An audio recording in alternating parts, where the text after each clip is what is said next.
సేకరణ జరిగినప్పుడే ఆనాటికే మనకు అర్థమైంది ఫార్మాసిటీ వల్ల నష్టం ఉందని. అప్పుడే చెప్పాము. ఆ కమిటీలు నిపుణుల కమిటీకి కూడా మనం అభిప్రాయాలు తెలియజేశాము, వ్యతిరేకించాము. ఇది ప్రభుత్వం చెప్పినట్టుగా జరగదు అని అప్పుడే స్పష్టం చేశాము. మనకి అది కూడా తెలుస్తుంది. ఆనాడు కాంగ్రెస్ పార్టీ వాళ్ళు మనం చెప్పినట్టే మాట్లాడారు. ఇది కాలుష్యము, దీనివల్ల ప్రమాదం ఉంటుంది అన్నారు. అప్పుడు అధికారంలో ఉన్న పార్టీ ఏమో మేము అత్యాధునిక టెక్నాలజీ వాడతాము, ఎలాంటి కాలుష్యం లేని గ్రీన్ ఫార్మాసిటీ నిర్మిస్తామని మాటలు చెప్పారు. అప్పుడు వద్దన్న వాళ్ళు మళ్ళీ అధికారంలోకి రాగానే వీళ్ళు మళ్ళీ అదే గ్రీన్ ఫార్మాసిటీ అని మాట్లాడుతున్నారు. అప్పుడు కాలుష్యం ఇప్పుడు కాలుష్య రహితం ఎలా అయింది అనేది చెప్పాలి కదా. కాలుష్య రహితం లేని ఫార్మాసిటీని ఎలా నిర్మిస్తారో చెప్పాలి కదా.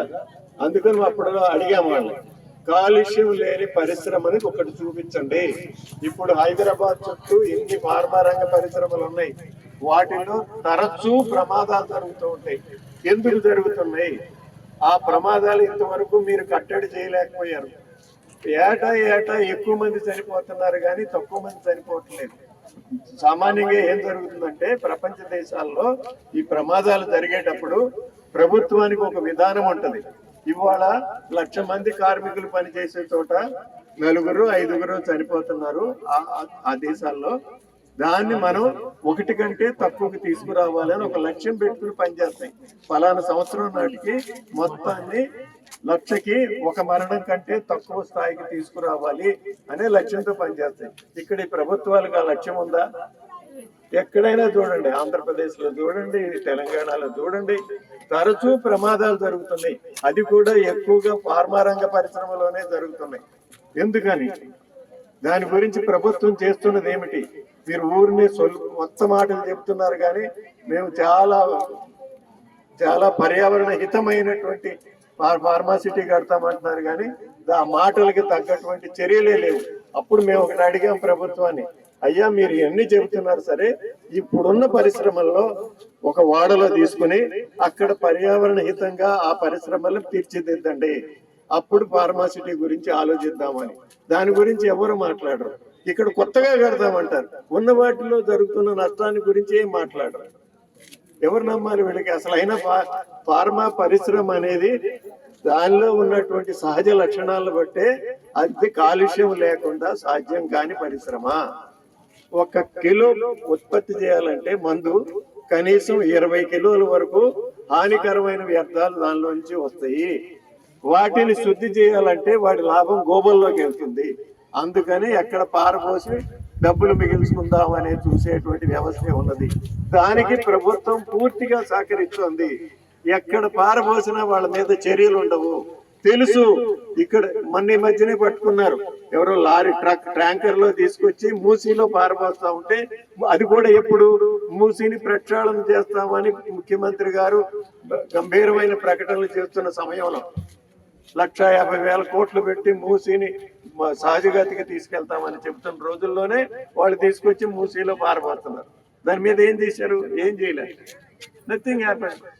అలాంటి అసలు పరిశ్రమల్ని కట్టడి చేయడానికి పూర్తిగా వైఫల్యమైన ప్రభుత్వాలు కాలుష్యం లేని ఫార్మాసిటీలు ఎట్లా నిర్మిస్తాయి? ఫార్మాసిటీ వల్ల ఎవరికి లాభం? సామాన్య తెలంగాణ ప్రజలకి దాని నుంచి వచ్చే లాభం ఏమిటి?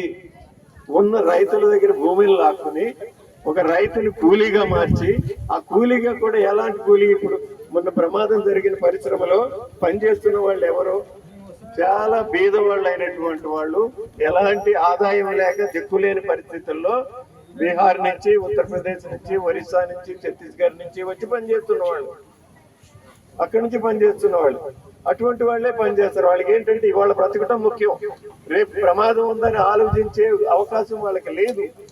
ఇంతకుముందు నేను కొంతమందిని అడిగి చూశాను పనిచేసే వాళ్ళని, అయ్యా ఈ పరిశ్రమ చాలా ప్రమాదకరమైంది కదా, మీకు రోగాలు వస్తాయి, చనిపోతారు, విపరీతంగా బాధపడి చనిపోతారు, ఈ పరిశ్రమలో ఎందుకు పని చేస్తున్నారని అడిగితే వాళ్ళు చెప్పింది ఏంటంటే ఇవాళ బతకాలి కదా సార్ అన్నారు.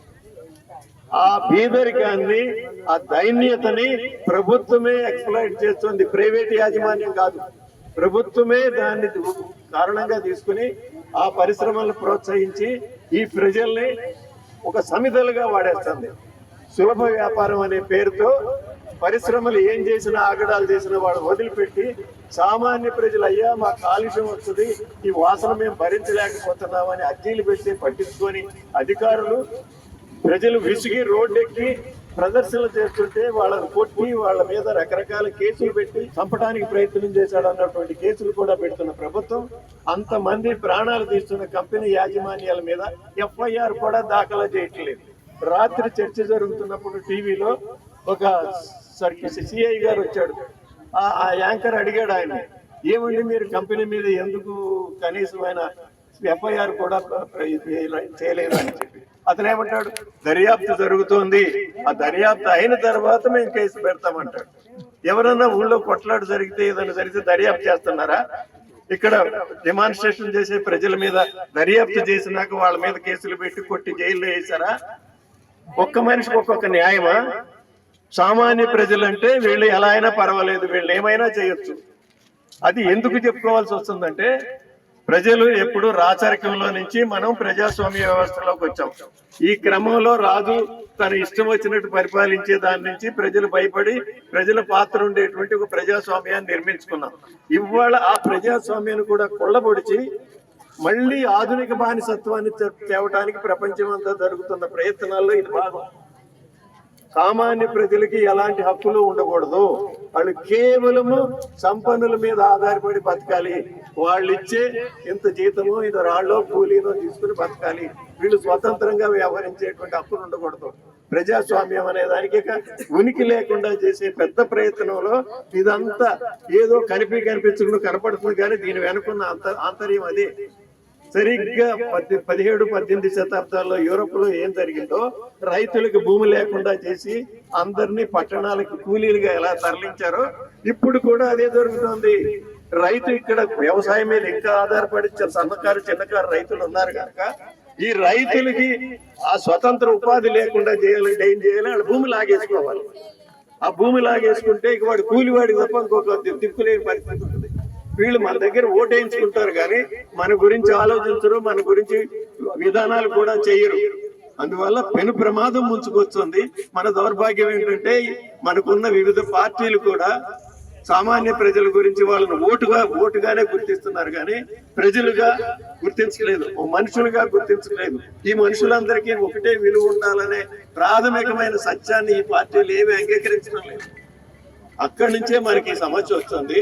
అందువల్ల అందరూ ఆలోచించుకోండి, మనం ఎవ్వరం కూడా ఉన్న భూమి కోల్పోతే మళ్ళీ తిరిగి సాధించుకోవడం సాధ్యం కాదు. అందువల్ల భూమిని వదులుకోవడం వద్దు. ప్రపంచం ఏం చేసినా, రాజ్యం ఏం చేసినా భూమిని మాత్రం ఇచ్చే పనే లేదు.